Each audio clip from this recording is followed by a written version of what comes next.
వారు దయానంద సరస్వతి స్వామివారు మన వేదిక మీదకి రాబోతున్నారు.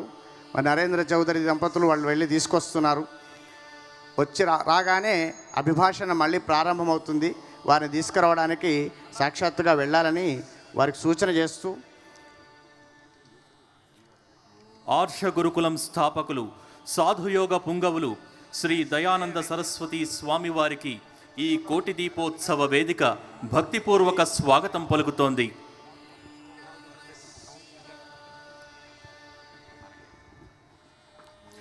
పూజ్య శ్రీ దయానంద సరస్వతి స్వామివారు ఆధ్యాత్మికతకు కొత్త అర్థం చెప్పిన దివ్య యోగి ఆయన. 1930 ఆగస్టు 15న తమిళనాడులోని తిరువారూర్ జిల్లా మంజకూడిలో జన్మించిన ఆయన పూర్వనామం నటరాజన్. 8 ఏళ్ల ప్రాయంలోనే తండ్రి మరణించడంతో చిన్ననాటి నుంచి నిబద్ధత గల జీవిత మార్గాన్ని ఎంచుకున్నారు నటరాజన్. విద్యాభ్యాసం పూర్తయిన తర్వాత ధార్మిక హిందూ మాసపత్రికలో పాత్రికేయులుగా తన ప్రస్థానాన్ని ప్రారంభించారు నటరాజన్. ఆ ఉద్యోగమే ఆయనను ఆధ్యాత్మిక మార్గం వైపు అడుగులు వేయించింది. స్వామి చిన్మయానంద ప్రవచనాల స్ఫూర్తితో 1952లో 23 ఏళ్ల ప్రాయంలో చిన్మయా మిషన్ సేవల్లో చురుగ్గా పాల్గొన్నారు. కార్యదర్శిగా బాధ్యతలు నిర్వహించారు. ఆ తర్వాతి కాలంలో చిన్మయా మిషన్ నిర్వహించే త్యాగి మాసపత్రికకు సంపాదకులుగా బాధ్యతలు నిర్వహించారు. 1961లో స్వామి చిన్మయానంద అనుమతితో వేదాంతంలోని నిగూఢ అర్థాలను తెలుసుకోవాలనే సంకల్పంతో గుడివాడలోని స్వామి ప్రణవానందను ఆశ్రయించారు నటరాజన్. స్వామి ప్రణవానందుల వారి వద్ద వేదాంత రహస్యాలను తెలుసుకుని తన ఆధ్యాత్మిక సాధనకు మరింత స్థిరత్వాన్ని సాధించారాయన. 1962లో అంటే 32 ఏళ్ల ప్రాయంలో నటరాజన్కు సన్యాస దీక్షను అనుగ్రహించి స్వామి దయానంద సరస్వతి అనే పేరును అనుగ్రహించారు స్వామి చిన్మయానంద. ఆ తరువాత హిమాలయాల్లో స్వామి తారానంద వారి వద్ద బ్రహ్మసూత్ర భాష్యాన్ని అభ్యసించారు. ఆ తర్వాత ముంబైలోని చిన్మయా మిషన్ ఆధ్వర్యంలో నడిచే సందీపని విద్యాలయ విద్యార్థులకు భగవద్గీత సారాన్ని బోధించారు దయానంద సరస్వతి స్వామివారు. 1963లో 1970 వరకు దేశవ్యాప్తంగా అనేక క్షేత్రాల్లో పర్యటించి భక్తులకు భగవద్గీతాలను బోధించారు స్వామి దయానంద సరస్వతి స్వామివారు. అత్యంత కఠినతరమైన ఉపనిషత్తులు వేదాంత సారాలను విద్యార్థులకు సులభంగా బోధించగలిగారు స్వామి దయానంద సరస్వతి.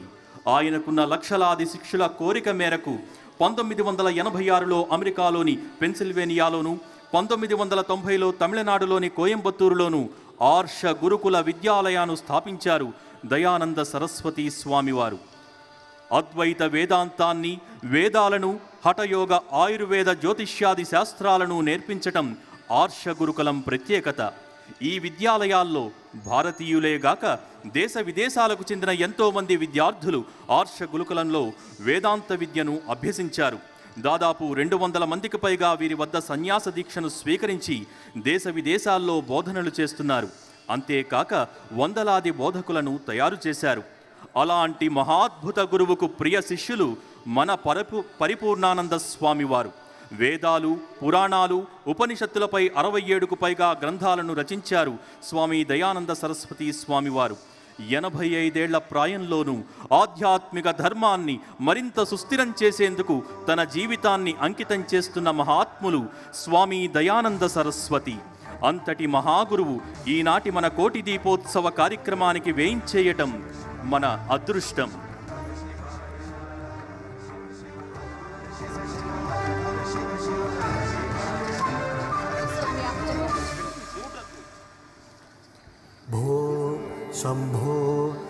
సనాతన ధర్మాన్ని విశ్వవ్యాప్తం చేసిన గురువులు, ఆర్ష గురుకులం స్థాపకులు, సాధుయోగ పుంగవులు శ్రీ దయానంద సరస్వతి స్వామివారు. దాదాపు 200 మందికి పైగా వీరి వద్ద సన్యాస దీక్షను స్వీకరించి ఎంతో మంది స్వాములు ఈరోజు సనాతన ధర్మాన్ని విశ్వవ్యాప్తం చేయటంలో భాగంగా నిలిచారు.